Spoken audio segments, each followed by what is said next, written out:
Bonjour à toutes et à tous, c'est un réel plaisir de vous accompagner. On va entamer ce bulletin avec deux artistes. Le premier, c'est Gilles, situé à Guimec, qui a veillé une partie de la nuit pour observer ces magnifiques aurores boréales dans le ciel finistérien.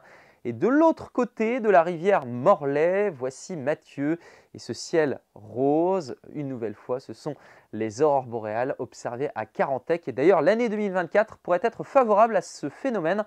Une nouvelle fois à nos latitudes, on attend des tempêtes solaires.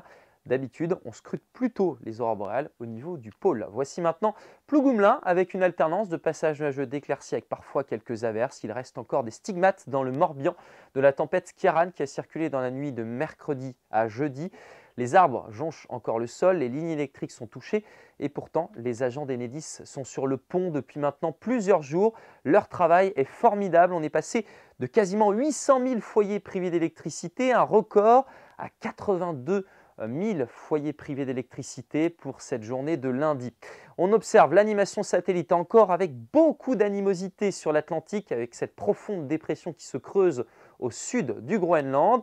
Elle va circuler mercredi sur notre territoire avec une situation venteuse, mais rien de comparable avec les deux tempêtes qui ont circulé, notamment mercredi puis samedi. Voici maintenant ce qui vous attend donc ce mardi, un ciel de traîne avec une alternance de passages nuageux d'éclaircies et d'averses, surtout près du littoral. Dans l'intérieur des terres, on retrouve un soleil franc et généreux dès l'aube. Il sera bien installé d'ailleurs du centre-Bretagne jusqu'au bassin de Rennes. Des averses fréquentes entre les îles du Morbihan et l'estuaire de la Loire, un petit peu de vent près des côtes. Et puis dans l'après-midi, on conserve ces contrastes avec des averses le long des côtes, beaucoup plus de soleil dans l'intérieur des terres, cette fois-ci des Landes de l'Envaux jusqu'au pays de Fougères en redescendant jusqu'au bord de la rivière Isaac. Voici maintenant la masse d'air avec des températures qui vont rester en dessous des niveaux de saison. Les minimales sont d'ailleurs bien à la baisse, Seulement 3 degrés attendus à Loudéac pour le lever du jour, 4 à Vitré, 4 également au Faouette, 8 à Brest, jusqu'à 10 pour Saint-Nazaire. Et puis dans l'après-midi, nous restons bien en dessous des niveaux de saison avec 10 degrés pour Rostronin, 12 pour Paimpol, pour Quimper également, 13 degrés à Vannes.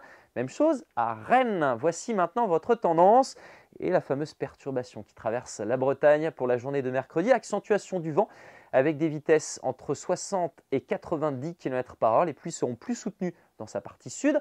La journée suivante, celle de jeudi, ciel de traîne avec une activité assez marquée d'ailleurs entre le Finistère et les Côtes d'Armor. Le vent devra encore bien souffler jusqu'à 100 km/h. Les températures restent assez fraîches.